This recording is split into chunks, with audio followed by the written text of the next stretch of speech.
स्वागत है आपका अपनी चैनल द स्मार्ट ज्ञान अड्डा में। जी हाँ फ्रेंड, एक बड़ा प्रश्न निकल करके सामने आ रहा है कि बढ़िए कौन। जी हाँ फ्रेंड, बीपीएससी शिक्षक, विशिष्ट शिक्षक या नियोजित शिक्षक। जो शिक्षकों की नई कोटियाँ बनी है, तीन कोटियाँ बन गई हैं और इन तीनों कोटियों में कौन बढ़िए हैं और एक दूसरे के साथ सबसे बढ़िया कौन है, उसके बाद कौन है और उससे नीचे कौन है। इस तरह से बढ़ियता का 3 क्रम यहाँ पर आया है और आज के इस अंक में इसी चीज़ को जानेंगे कि कौन से शिक्षक बढ़िया होंगे और क्या कुछ भविष्य में उनको लाभ मिलने जा रहा है। वर्तमान में कौन बढ़िया हैं और भविष्य में कौन बढ़िया हो सकते हैं, क्योंकि बढ़ियता का जो है अनुक्रम भी बदल सकता है। सरकार द्वारा दिए जाने वाली जो उनको लाभ दिया जाएगा या उनको जो एक तरह का कहा जाए कि बेनिफिट दिया जाएगा, उससे भी उनका बढ़ियता प्रभावित तो होने वाला है। तो सभी पहलुओं पर विचार करेंगे। तो सीधे चलेंगे अगले स्लाइड पर। उससे पहले एक मात्र गुजारिश, वीडियो को लाइक कर दे। चैनल पर नए हैं या अब तक सब्सक्राइब नहीं किया है तो ना पैसा लगता है ना खर्चा लगता है, सब्सक्राइब कर लीजिए फ्रेंड, अच्छा लगता है। तो यहाँ पर एक पत्र भागलपुर डीपीओ के द्वारा जारी किया गया था, उसको देखेंगे। लेकिन उससे पूर्व पहले देख लेते हैं कि अध्यापक विद्यालय अध्यापक जो हैं, जो कि यानी बीपीएससी वाले शिक्षक हैं, सभी चयनित नवनियुक्त शिक्षक विद्यालय अध्यापक कहलाएंगे। जिला संवर्ग के शिक्षक उनको बनाया गया। नियंत्रित पदाधिकारी जिला शिक्षा पदाधिकारी होंगे। स्थानांतरण की सुविधा मिलेगी। परीक्षा का मेधाक्रम वरीयता का आधार होगा। उनमें जो आपसी वरीयता होगी बीपीएससी में, उनका जो है मेधाक्रम होगा, यानी कि 1 to 5 के शिक्षक जो है 1 to 5 में जिनका अधिक अंक होगा वो कम अंक वाले से बढ़िया होंगे। उसी तरह से 6 to 8 वाले की बात करें तो 6 to 8 वाले में जिनका अंक होगा वो बढ़िया होंगे। 9-10 में जिसका अधिक अंक होगा वो बढ़िया होंगे और 11-12 में जिसका अधिक अंक होगा अधिक बढ़िया होंगे। अब 1 to 5 में यदि किसी का 100 अंक आता है, लेकिन 11-12 में किसी का यदि 80 अंक है तो 11-12 वाले हमेशा बढ़िया होंगे। यानी कि आप ये बढ़ियता का क्रम है 1 to 5, 6 to 8, 7, 9, 10 और 11-12, ये बढ़ियता का क्रम है। और अपने ग्रेड में आपको मेधा अंक के आधार पर बढ़ियता होगी। ये बीपीएससी शिक्षक की बात होगी।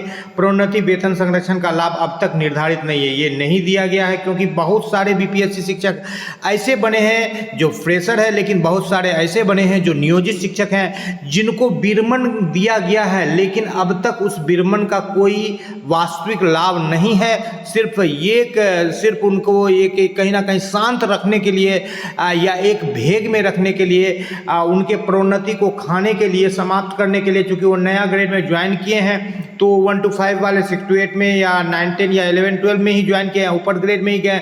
सेम ग्रेड में वही लोग गए हैं जो कि स्थानांतरण जिनको नज़दीक मिला है घर के, वही लोग गए हैं जो दूर दराज रह रहे थे। तो यहाँ पर सरकार ने प्रोन्नति खाने का काम किया है नियोजित शिक्षकों का, इसलिए एक उनको मन में संतुष्टि हो कि हमको अभी तक विरमण किया है। कई शिक्षकों से हमारी बात होती है, हमारा फ्रेश ज्वाइनिंग नहीं है, लेकिन अब तक जो रुझान निकल करके आ रहे हैं बीपीएससी शिक्षकों का फ्रेश ज्वाइनिंग ही सरकार मान रही है। राज्यकर्मी को सुविधा उपलब्ध होगी एनपीएस सहित, लेकिन बहुत सारे सुविधा अभी अंडर कंसीडरेशन है, जिसमें एनपीएस है, एमएससीपी है, ग्रेजुटी है, कई सारे सुविधाएं हैं, जो चाइल्ड केयर लीव है, ये सारे सुविधा जो है अंडर कंसीडरेशन है। सिटी ट्रेवल अलाउंस, ये सब अंडर कंसीडरेशन है। परिवीक्षा अवधि 2 वर्ष की होगी। 2 वर्ष तक आप कुछ भी नहीं कर सकते हैं। कहने का मतलब है कि सरकार जब चाहे आपको बिल्कुल आप पर बड़ी कार्रवाई कर सकती है, बर्खास्त तक कर सकती है यदि आपकी बड़ी गलती पकड़ती है। तो ये तो बात हो गई बीपीएससी शिक्षक की। अब देख लेते हैं विशिष्ट शिक्षक की, फिर देखेंगे नियोजित शिक्षक की। विशिष्ट शिक्षक जो है क्या कुछ है। नियोजित शिक्षक है, सभी नियोजित शिक्षक विशिष्ट शिक्षक कहलाएंगे जो कि सक्षमता परीक्षा पास करेंगे। जो भी सक्षमता परीक्षा पास करके ज्वाइन करेंगे वो विशिष्ट शिक्षक बन जाएंगे। जिला संवर्ग के शिक्षक होंगे। नियंत्रित पदाधिकारी जिला शिक्षा होंगे। स्थानांतरण की सुविधा होगी। स्थानीय निकाय यानी नियोजन में प्रशिक्षित वेतनमान प्राप्ति की तिथि से वरीयता का आधार होगी। ये आधार दिया गया है। यहाँ पर भी सरकार भेग में रखा है नियोजित शिक्षकों को।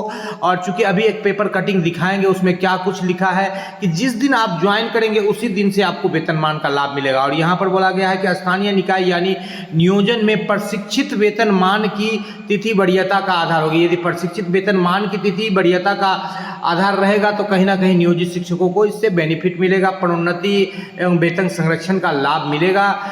तो वेतन संरक्षण का लाभ दिया जा रहा है। सेवा निरंतरता का राज्यकर्मी को देय सुविधा उपलब्ध होगी। एनपीएस मिल रहा है, लेकिन वही बात जो पहले बताया गया, एमएससीपी नहीं मिल रहा है। ग्रेजुटी अभी अंडर कंसिडरेशन है, मिल जाएगा। सिटी ट्रेवल अलाउंस अभी तक नहीं मिल रहा है, तो चाइल्ड केयर लीव नहीं मिल रहा है, परिवीक्षा अवधि नहीं होगी चूंकि नई नियुक्ति न होकर पद का संलयन होगा। तो ये एक जो प्लस पॉइंट है कि ये जो है ये बीपीएससी शिक्षक से इनको बढ़िया बना रहा है, क्योंकि ये पहले से ज्वाइन किए हुए हैं तो इनको परिवीक्षा अवधि नहीं होगी, तो इनको क्या होगा कि संविलियन पद का होगा। तो यहाँ पर और आगे क्या कुछ लाभ मिल सकता है, ये दोनों को मिलेगा, चाहे बीपीएससी शिक्षक होंगे चाहे वो विशिष्ट शिक्षक हो गए। अतिशीघ्र 10, 20, 30 वर्ष पर सेवा पर प्रवर्तन वेतन मान का आप जिसको MSCP कहा जाता है उसका लाभ मिलेगा। ये जस्ट लाइक प्रमोशन होता है। समस्थानिक इंडेक्स का भी लाभ निकट भविष्य में प्राप्त होगा, चूंकि शिक्षकों की वरीयता इसका मूल आधार है।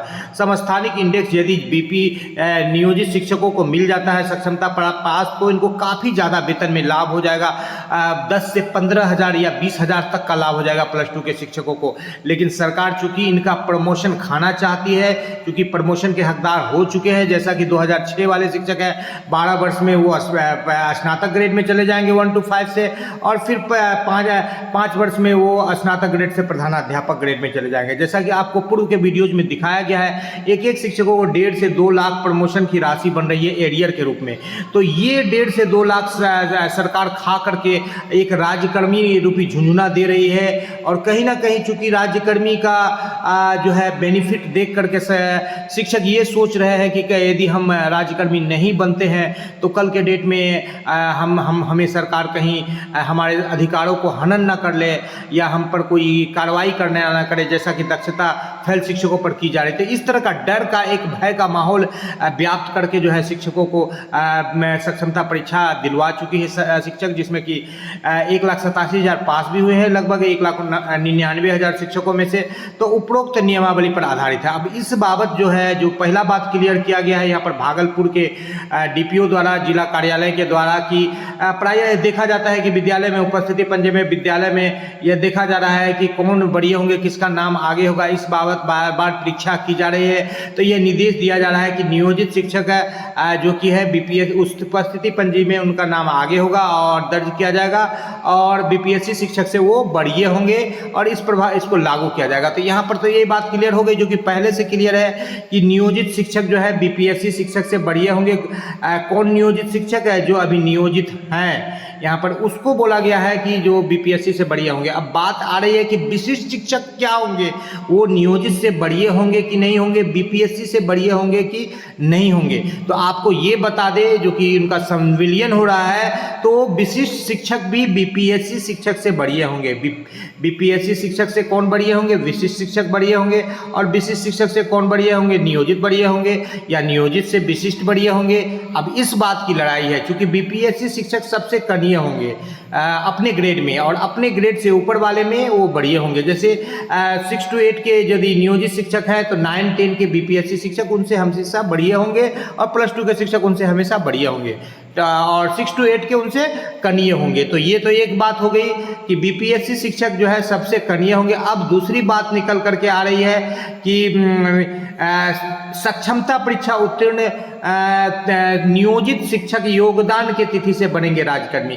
तो यहाँ पर सरकार ने एक भेग दिया है, क्योंकि सेवा निरंतरता का लाभ नहीं दे रही है और योगदान की तिथि से उनको जो है राज्यकर्मी बना रही है। तो इस बाबत यदि योगदान की तिथि से राज्यकर्मी का दर्जा देती है और अंडर कंसिडरेशन रहती है, और इसी बात को ज़्यादा रूप से लागू करती है, जैसा कि बीपीएससी शिक्षकों के साथ किया गया, उनको सिर्फ एक दिखावा के तौर पर रखती है कि आपको विरमित किया जाता है, लेकिन उस विरमण तिथि से या वो जो पुराना सेवा है 10 साल, 15 साल, 20 साल का, उस सेवा को बिल्कुल अक्षुण्ण नहीं रखती है और उसको बिल्कुल खा जाती है। और योगदान की तिथि से राज्यकर्मी देने का मतलब हुआ कि आप उसी दिन से राज्यकर्मी बने। तो जब बीपीएससी वाले शिक्षक नियोजित शिक्षक से कनीय है, यानी नियोजित शिक्षक सबसे बढ़िया है, तो जब राज्यकर्मी का दर्जा योगदान की तिथि से आपको मिलेगा, जिस दिन आप विद्यालय में योगदान करेंगे उस डेट से मिलेगा, तो इस हिसाब से आप यानी कि विशिष्ट शिक्षक नियोजित शिक्षक से क्या हो जाएंगे? कनीय हो जाएंगे। और यदि विशिष्ट शिक्षकों को उनके योगदान की तिथि से, जो कि बताया गया है वहाँ पर कि प्रशिक्षण की तिथि से आपको दिया जाएगा, प्रशिक्षण की तिथि से दिया जाता है तो विशिष्ट शिक्षक तो बीपीएससी शिक्षक से बढ़िया हो ही जाएंगे, लेकिन नियोजित शिक्षक से बढ़िया होने के लिए उनको जो है नियोजित शिक्षक से बढ़िया होने के लिए उनको बिल्कुल उनका जो है योगदान, जिस दिन विद्यालय में योगदान किया गया है वहाँ से उनको कंसीडर किया जाएगा, तभी वो नियोजित शिक्षक से बढ़िया होंगे। अन्यथा की स्थिति में नियोजित शिक्षक सबसे बढ़िया होंगे, उसके बाद विशिष्ट शिक्षक का नंबर आएगा, फिर बीपीएससी शिक्षक का बढ़िया आएगा। हाँ, विशिष्ट शिक्षक तभी बढ़िया हो सकते हैं जबकि उनको पहला ज्वाइनिंग जो है उस डेट से दिया जाएगा, या उनका जो प्रशिक्षण का तिथि है, यदि प्रशिक्षण की तिथि से उनको दिया जा रहा है वो तिथि नियोजित शिक्षक के ज्वाइनिंग डेट से पहले का है, तब उस डेट में विशिष्ट शिक्षक बढ़िया होंगे। अन्यथा की स्थिति में वर्तमान जो परिस्थिति आ रही है, नियोजित शिक्षक ही सबसे बढ़िया होंगे। विशिष्ट शिक्षकों को यदि उनके विद्यालय में योगदान की तिथि से दिया जाता है तो तब विशिष्ट शिक्षक सबसे बढ़िया हो जाएंगे, उसके बाद नियोजित शिक्षकों का स्थान आएगा, उसके बाद बीपीएससी शिक्षकों का स्थान आएगा। तो सरकार ने अभी तक पूरी तरह से सारी प्रक्रिया को पूरी तरह से क्लियर नहीं किया है, लेकिन आपको एक बात क्लियर हो चुकी है कि बीपीएससी शिक्षक सबसे कनीय हैं और उसके बाद विशिष्ट शिक्षक है। अब विशिष्ट शिक्षकों को देने वाला जो सरकार का लाभ है उस पर यह निर्भर करता है कि यदि योगदान करवाती है फ्रेश तो विशिष्ट शिक्षक भी नियोजित शिक्षक से कनीय हो जाएंगे बीपीएससी के तरह से। यदि उनको प्रशिक्षण की तिथि से देते हैं तो कुछ नियोजित शिक्षक उनसे बढ़िया होंगे और कुछ कनीय हो जाएंगे, क्योंकि बहुत सारे शिक्षकों का प्रशिक्षण डेट 5 साल 10 साल 12 साल पहले का है जो विशिष्ट शिक्षक बनेंगे सक्षमता पास करके। और तीसरी पोजीशन ये आती है, तीसरा स्थिति ये आता है कि यदि विशिष्ट शिक्षकों को जो सक्षमता परीक्षा पास है उनको योगदान की तिथि से दिया जाता है, जो विद्यालय में उनका योगदान है, तो जो जितने पुराने होंगे उनको उतना ज़्यादा बेनिफिट मिलेगा। और यदि उनका नियोजित शिक्षक के योगदान से ज़्यादा का पहले का डेट रहेगा तो वो बढ़िया हो जाएंगे। तो इस तरह से ये बातें निकल कर के आ रहे हैं। फिलहाल अभी भी नियोजित शिक्षकों का पलड़ा भारी है और सरकार कहीं ना कहीं विशिष्ट शिक्षक बनाने में और बीपीएससी शिक्षक बनाने में जो है नियोजित शिक्षकों का जो है प्रमोशन को खा रही है। और इसी सीट को टीआरई 3 में, टीआरई 4 में, टीआरई 5 में जिसमें हो कि वो डाल रही है। कई सारे नियोजित शिक्षक हजारों की संख्या में बीपीएससी में चले गए, उसी सीट को इधर से उधर कर रही है। अब कई सारे जो है नियोजित शिक्षक विशिष्ट शिक्षक बनेंगे तो उनको चूंकि विशिष्ट शिक्षक बनेंगे, यदि उनको प्रमोशन का लाभ देगी सरकार तो फिर जो है इनको लाभ है, और यदि उनको प्रमोशन का लाभ नहीं देगी, उनको ज्वाइनिंग डेट से उनको राज्यकर्मी का दर्जा दे रही है और एक चिट्ठी निकाल देगी कि आपको प्रमोशन नहीं मिलेगा, तो फिर क्या होगा कि नियोजित शिक्षकों को फिर बेनिफिट होगा और विशिष्ट शिक्षकों को उनका जो वाजिब हक है नहीं मिल पाएगा। और लगभग 2 से 3 लाख रुपए सरकार बचा लेगी, प्रति शिक्षक कम से कम 1.5 से 2 लाख तो जरूर बचाएगी, और उसी पैसे को 5 साल में फिर विशिष्ट शिक्षकों को देगी। विशिष्ट शिक्षक की यहाँ पर मजबूरी है कि नियोजन के वो कलंक से निकलना चाहते हैं। इस बाबत कुछ लोग ऐसे हैं जो घर से काफ़ी दूर जॉब कर रहे हैं अलग जिला में, तो वो भी विशिष्ट शिक्षक बनना चाहते हैं, जिला के आसपास जाना चाहते हैं, क्योंकि सरकार लगातार जो है प्रतिदिन जो है नियमावली में बदलाव करते जा रही है, जिसके पीछे एकमात्र उद्देश्य है कि अधिक से अधिक शिक्षकों का शोषण किया जाए। खास करके जो जितने पुराने शिक्षक हैं उनको कम से कम बेनिफिट दिया जाए, फ्रेशर को लाभ दे रही है जिसका वो चुनावी लाभ लेना चाहती है। आज के अंक में इतना ही। वीडियो पसंद आ रहा है तो लाइक कर दे, चैनल पर नए हैं या अब तक सब्सक्राइब नहीं किया तो सब्सक्राइब कर लें।